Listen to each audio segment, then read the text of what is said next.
Bonjour et bienvenue. Vous avez probablement déjà entendu parler des chakras, ces centres d'énergie mystérieux dont on parle en yoga, en méditation ou en bien-être. Mais qu'est-ce que c'est exactement et pourquoi tout le monde en parle? Aujourd'hui, je vais vous expliquer les 7 chakras principaux de manière simple et claire, même si vous n'y connaissez c'est rien. À la fin de cette vidéo, vous comprendrez comment ils fonctionnent et comment ils peuvent influencer votre vie quotidienne. Commençons par les bases. Le mot chakra vient du sanskrit et signifie roue ou disque. Dans les traditions anciennes de l'Inde, les chakras sont considérés comme des centres d'énergie vitale qui tournent comme des roues le long de notre colonne vertébrale. Imaginez-les comme des points de connexion entre votre corps physique et votre énergie subtile. Quand vos chakras sont équilibrés et ouverts, l'énergie circule librement et vous vous sentez bien, à la fois physiquement, émotionnellement et mentalement. Mais quand un chakra est bloqué ou déséquilibré, cela peut créer des tensions, du stress ou même des challenges de santé dans les zones du corps qui lui sont associées. Il existe en réalité de nombreux chakras, mais aujourd'hui nous allons nous concentrer sur les 7 principaux qui vont de la base de votre colonne vertébrale jusqu'au sommet de votre crâne. Commençons par le premier chakra, Muladhara, le chakra racine. Il se situe à la base de la colonne vertébrale, au niveau du périnée. Sa couleur, c'est le rouge, son élément, c'est la terre, et c'est le chakra de l'ancrage, de la sécurité et de la survie. Il représente vos besoins fondamentaux qui sont la nourriture, le logement, la sécurité financière et le sentiment d'appartenance. Quand il est équilibré, vous vous sentez stable, en sécurité, confiant et ancré dans la réalité. Mais quand il est déséquilibré, vous pouvez ressentir de l'anxiété, de l'insécurité, des peurs ou des challenges financiers récurrents. Montons au deuxième chakra, le Vadhisthana, le chakra sacré. Il est juste en dessous du nombril dans le bas-ventre. Sa couleur, c'est l'orange, son élément, c'est l'eau, et c'est le centre de la créativité, de la dualité, du plaisir et des émotions. Il gouverne votre capacité à ressentir du plaisir, à créer et à vous connecter aux autres. Quand il est équilibré, vous êtes créatif, passionné, vous savez profiter de la vie et accepter vos émotions. Par contre, quand il est déséquilibré, vous pouvez souffrir de blocage créatif, de culpabilité, de dépendance ou même avoir des challenges relationnels. Troisième chakra, Manipura, le chakra du plexus solaire. Il est au-dessus, non pas au-dessus, il est au niveau de l'estomac, entre le nombril et le sternum. Sa couleur, c'est le jaune, comme le soleil. Son élément, à votre avis, eh bien oui, c'est bien le feu. C'est le chakra du pouvoir personnel, de la confiance en soi et de la volonté. Il représente votre capacité à prendre des décisions et agir.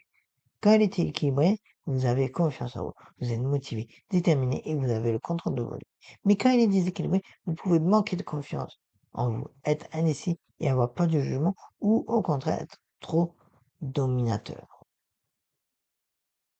Quatrième chakra est celui qui fait le pont entre les chakras inférieurs et supérieurs. Anahata, le chakra du cœur. Il est situé au centre de la poitrine au niveau du cœur. Sa couleur c'est le vert ou parfois le rouge. Son élément, c'est l'air. C'est le centre de l'amour inconditionnel, de la compassion, du pardon et des relations. Pas seulement l'amour romantique, mais aussi l'amour universel. Quand il est équilibré, vous êtes capable d'aimer et de recevoir de l'amour. Vous êtes compatissant, empathique et en paix avec vous-même. Par contre, quand il est déséquilibré, vous pouvez vous sentir isolé, avoir peur de l'abandon et être trop dépendant des autres ou incapable de pardonner. Cinquième chakra, Visuddha, le chakra de la gorge, au niveau de la gorge et du cou.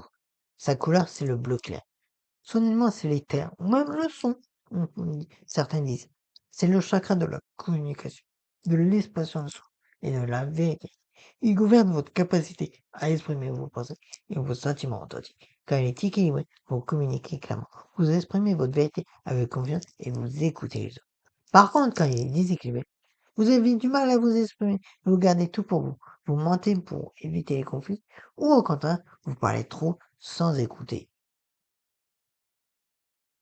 Sixième chakra, Ajna, le chakra du troisième œil. Il est situé au centre du front, entre les sourcils. Sa couleur, c'est l'indigo ou le violet foncé. Son élément, c'est la lumière. Son thème, c'est le centre de l'intention, de la vision intérieure, de la sagesse et de la perception au-delà du monde physique. Quand elle est équilibrée, vous avez une intuition forte. Vous voyez clairement les situations. Vous faites confiance à votre sagesse intérieure et vous avez une bonne imagination. Par contre, quand elle est déséquilibrée, vous pouvez manquer de clarté mentale, avoir du mal à prendre des décisions, être trop relationnel ou au contraire, vous perdre dans l'imaginaire, dans l'imagination. Et enfin, le septième chakra, Sahasrara, le chakra couronne. Il est situé au sommet du crâne. Sa couleur, c'est le violet ou le blanc pur. Son élément, c'est la pensée pure, la conscience. C'est le chakra de la connexion spirituelle, de l'illumination et de la connexion et de la conscience universelle. Pardon. Il représente votre lien avec quelque chose de plus grand que vous. Quand elle est équilibrée, vous vous sentez connecté à l'univers, en paix, éveillé spirituellement et conscient de votre place dans le grand tout. Mais quand elle est déséquilibrée, vous pouvez vous sentir déconnecté, cynique, obsédé par le matériel ou au contraire trop dans la spiritualité, en négligeant le monde physique.